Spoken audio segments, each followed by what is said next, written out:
We'll be getting started in just a moment, guys. I don't want to be on here long because I was already on here long yesterday. Hello, David. How are you? Hello to everybody. Happy Sunday, first and foremost, to you all. I thank God for your life. I thank God that you're here. And most of all, I thank God for my life, my health, and my strength. And so today, like as I promised yesterday, I was going to deliver the prophetic message entitled Fixed, right? And so I don't want to be on here long today because I got things I got to really do. But I wanted to share this message with you all today because it's very important. And yesterday I was on here. I think I was on here for like 3 hours yesterday. I don't know. So I don't really want to be prolonged today. But in any event, like I said, happy Sunday to each and every one of you. This is truly the day that God has made. It's time to rejoice and be happy in the days that God has made. It's time to take advantage of every day that God has blessed you with. You just got to take advantage of it. Now, let me say it. We all know that. Well, you might not know, so let me help y'all. First of all, I'm Prophetess Christine Yvette Thompson. For those of you who do not know me, I'm the secular prophetess.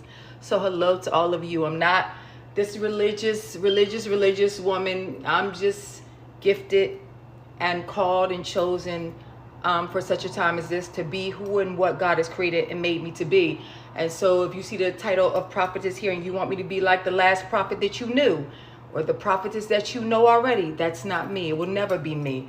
I'm so glad that God cared enough for me to allow me to have my own original identity and my own set of fingerprints and my own set of footprints that I am making impact with here in the earth. And so, with that being said, be your best self. Don't be nobody else. Be your best self. Hello, William. Hi. Hello, everybody. So let me share this with you guys real quick. And so first and foremost, let me say this. So if you need the other type women of God, they're on YouTube. You can find them. If you need one of the Clark sisters, you can go to Kojic. If you need one of those Baptist Presbyterian women of God, they're out there. But it's not me. I'm not here to be your last crush, your last high, your last person that you were so enamored with. I'm just me, all right? And I am Prophetess Christine Yvette Thompson, the one and the only. There will never be another one of me for as long as this time and the next time exist. And so when dealing with the topic of fixed, right? A lot of times things break. And so when they break, you say, I got to get this fixed. You break a necklace. You say, I got to get another clasp. I got to fix this. If you break your bracelet, you say, oh my God, I got to get this fixed. And if you lose a diamond and the diamond out of your ring falls on the carpet, you'll say, I got to get this fixed, right? And so, sorry, y'all, this is just too much.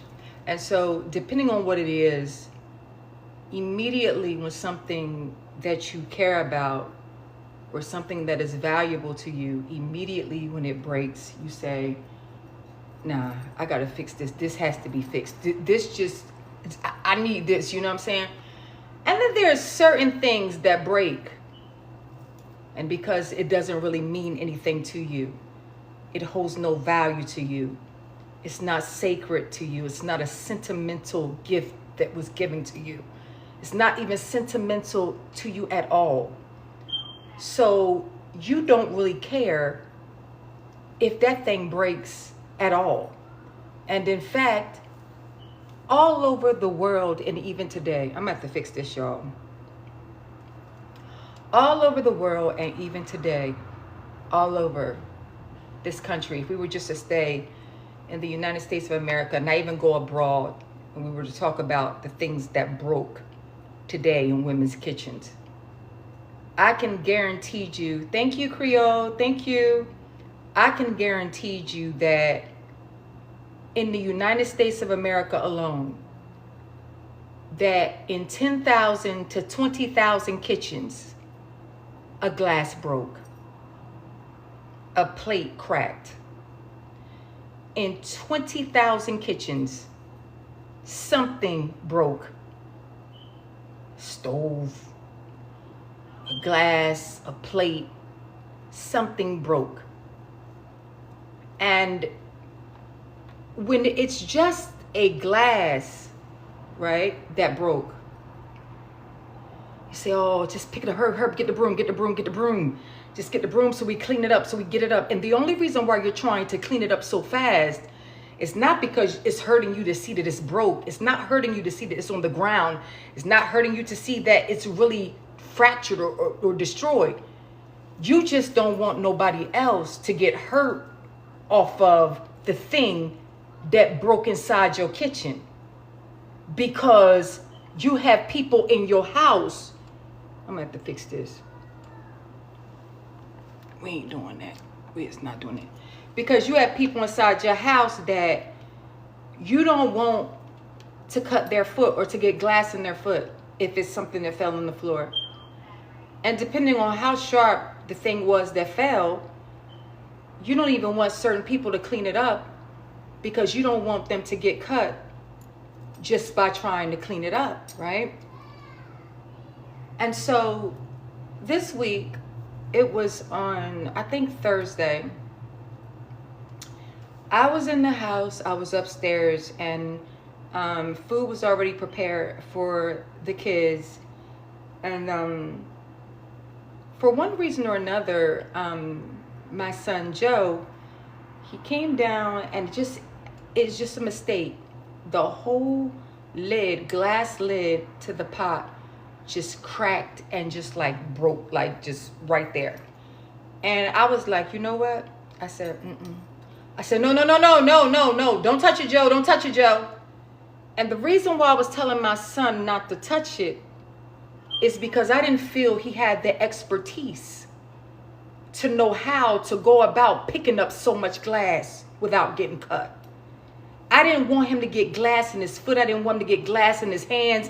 And I didn't want him to just make a bigger mess out of the glass. And so immediately my daughter Naraya was right there. She was like, oh, Mom, I got it. I'll get it. I'll get it. So I said, okay, cool. Go ahead, Naraya, get it. But I definitely don't want Joe getting it, because if Joe gets it, it's just going to be messed up. So I let my daughter get it. Oh, my God. Thank you. You're so beautiful, too. Thank you. So I let my daughter get it up, right? Come downstairs 2 hours later. After she was supposed to be done, cleaned it up. Everybody's seen it, right? I'm so sorry, y'all gotta keep doing that. And I see glass that they missed and glass that they didn't pick up. It was literally glass like on the bottom, like hidden in places. And it's like, oh my God, oh my God, oh my God. So I immediately gets the broom and I start to gather the glass and pick it up.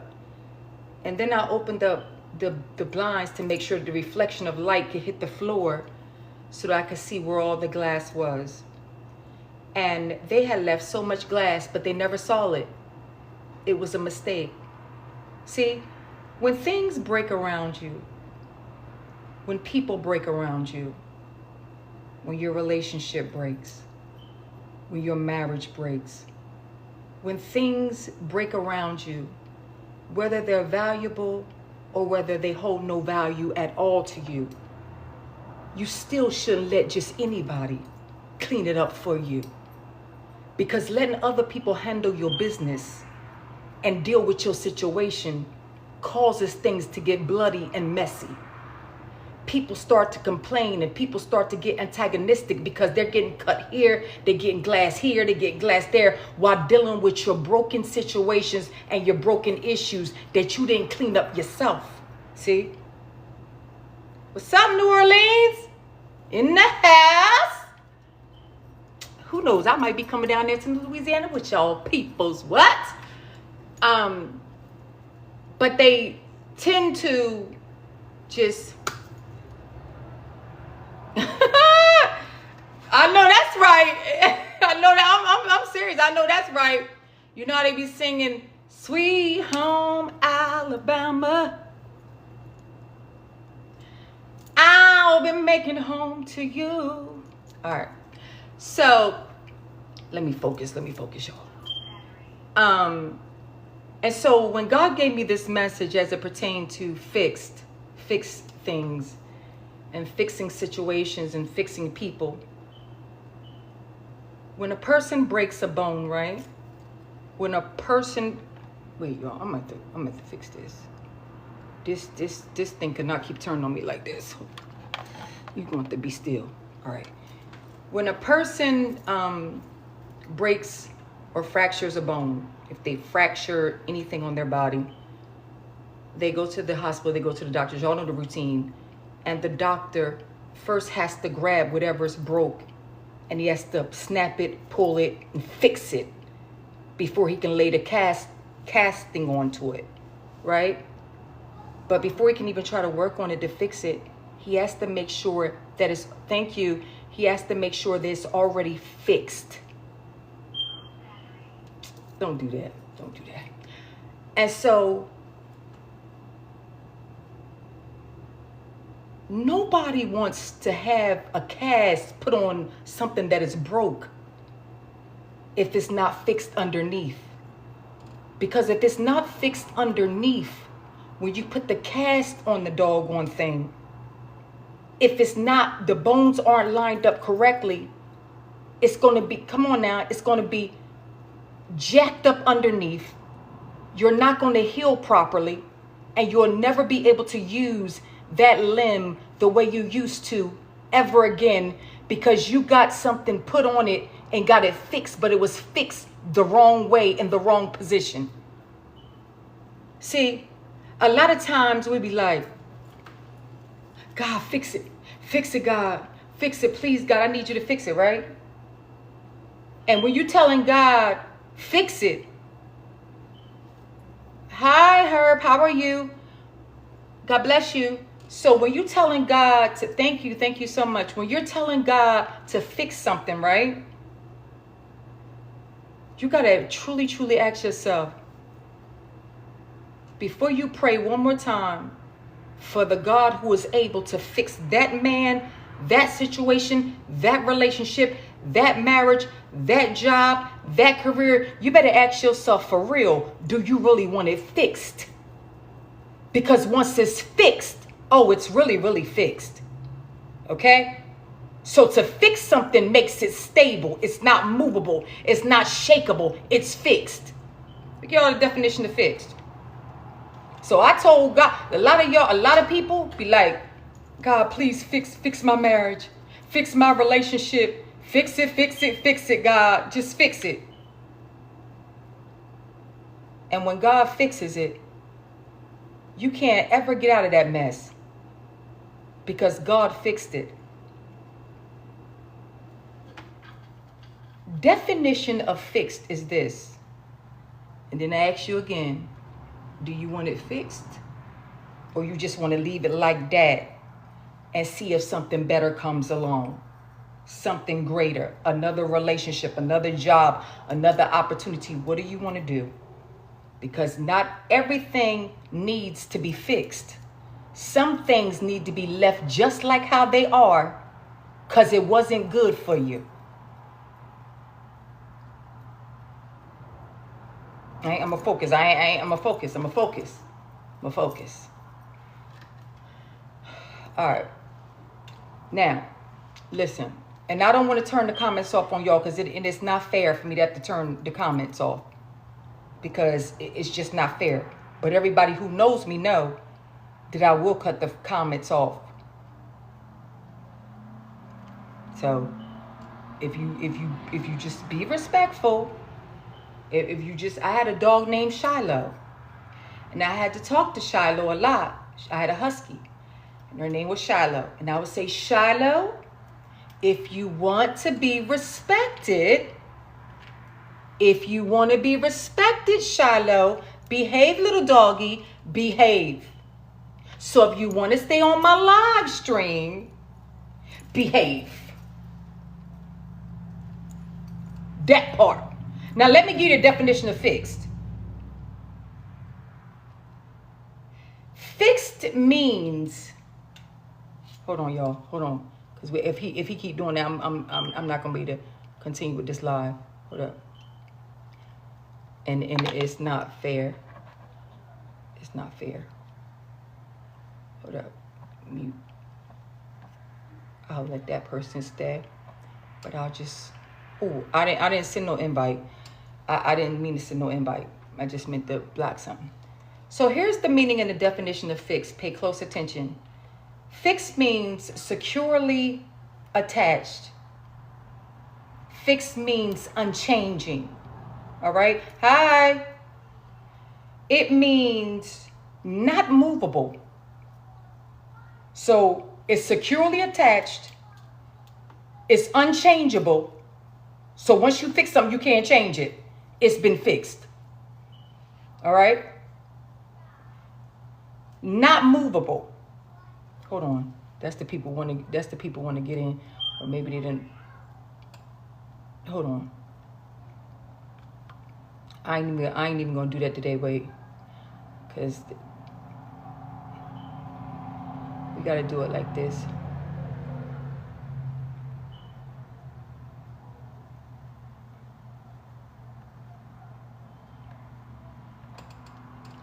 Oh, that's much better.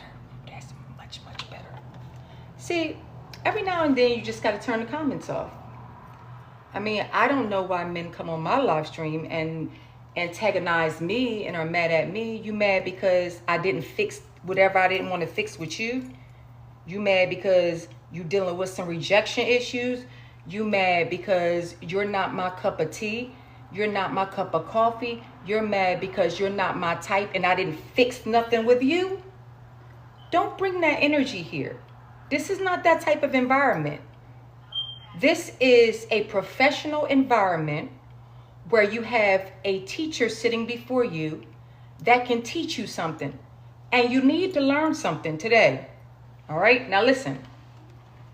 Fixed means to securely attached, right? Unchanging or not movable. Like a fixed price or a fixed star. When you look at the stars that are above, they're fixed. When you look at the sun, it's fixed. It ain't going nowhere. God made that thing and created that thing and fixed that thing from the beginning. And whatever God fixes, it's not breaking. It's not going to break down. It's not going to stop giving light because you don't want sun. It's not going to stop giving heat as the sun just because you don't like its temperature. When God fixed the sun and the radius of the sun and the brilliance and the brightness of the sun, he did not do it with a temporary mindset of, I'm going to change the temperature of the sun based on what people on earth are feeling, based on what people on earth need. No, you had to adjust to what God had already fixed. And what God already fixed, he fixed in the high place. He fixed in the heavens. So now you have to adjust to what's over your head. See, that's why a lot of people, you need to really ask yourself, do you really want to go into this marriage? All right. Do you want to go into this marriage? Do you want to go into this relationship? Some marriages are fixed. And that's fixed in 3 different ways. They've been fixed because it's a setup, fixed because you ain't going nowhere once you get into it, and fixed because it's really secure, right? Now listen. Additionally, in the informal context, fixed can mean having enough money, right? Comfortably fixed or having been repaired. You know how minorities, us black folks, I think we're mostly the only people who use this term. We use it more than anybody else, at least. We say, well, I'm on a fixed income. It's a fixed income. It's fixed. It's not, if it's 602, it's not going to be 603 a month. It's not going to, if it's 603 a week, it's not going to be 604. It's fixed. And then you got the nerve to get in front of the church in front of the altar. You write it on papers. You put it everywhere. And you say, I'm going to fix this. I'm going to fix. No. You don't want it to be fixed at those numbers if the price isn't right. Thank you so much. Hey, Candy. Oh, Candy, I'm going to turn the comments back on in 1 minute. But they got to stop. They got to stop. Candy, I love you, but I'm telling you, they got to stop on my live if they don't stop. That's why I turned the comments off. I'm about to turn back on in a minute, though. Hold on. Okay, so when you look at fixed, it literally means fasten firmly in place. Fasten firmly in place, such as fixed, okay? Not subject to change or variation like a fixed income, okay? Concentrated or immobile, such as a fixed state or a fixed point in space. Let me say something. In my life, I am so glad that I didn't fix a lot of things. And I didn't pray to God, God, fix this. God, I need this fixed. And I thank God that the things that I prematurely asked God to fix, he didn't fix it. Because he already knew that it was something temporary and it wasn't nothing really, really serious. It wasn't nothing that I was going to have to. You couldn't tell me when I had my children with my kid's father that I didn't want things to really, really work out and be fixed in the beginning, right? And then common sense sets in. Emotions is set to the side. Feelings is over there. And then I can think clearly.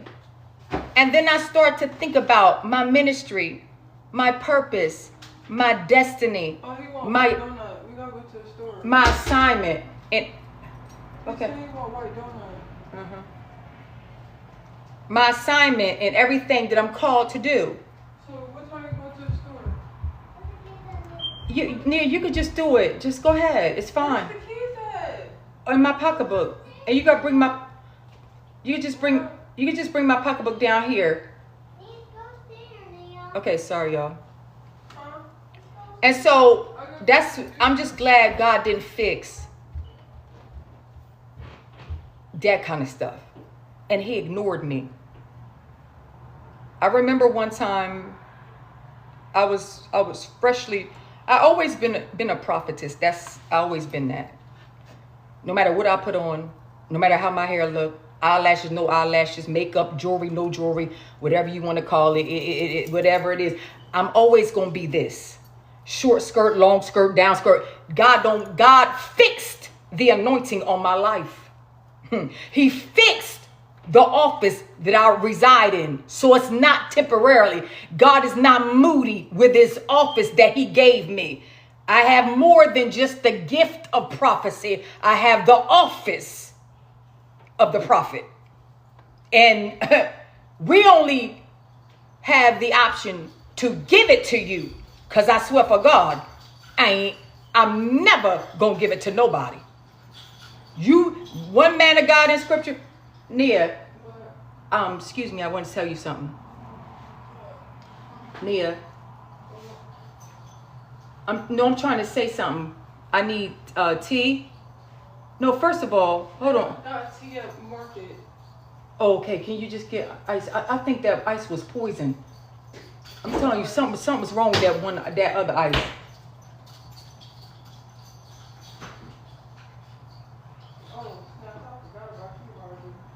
Yeah, he had no. Okay, sorry, y'all. Sorry.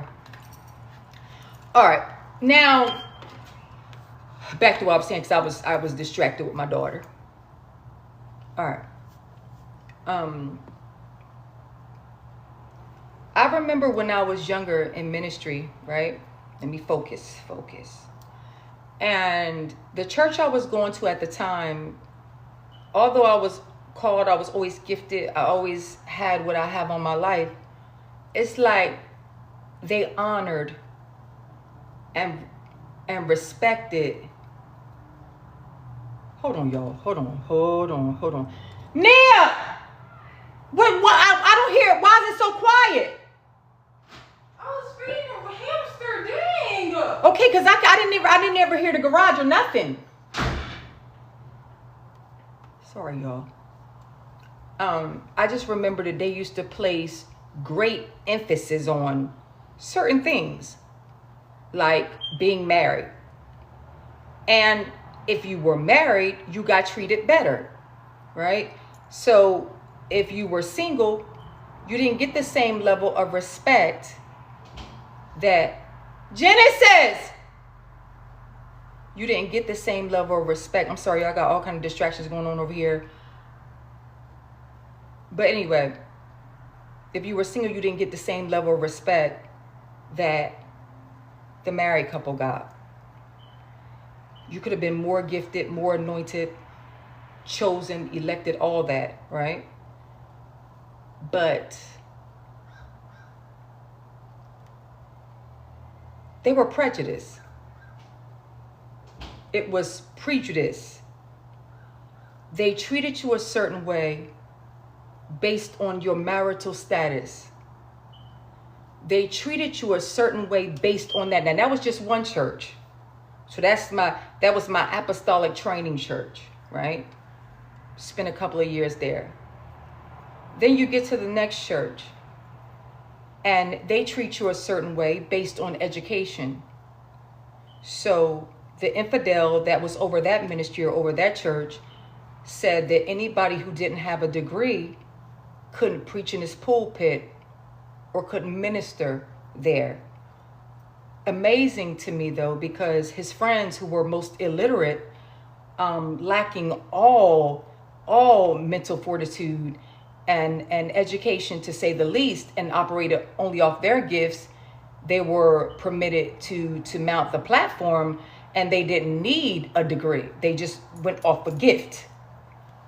You know, hold on.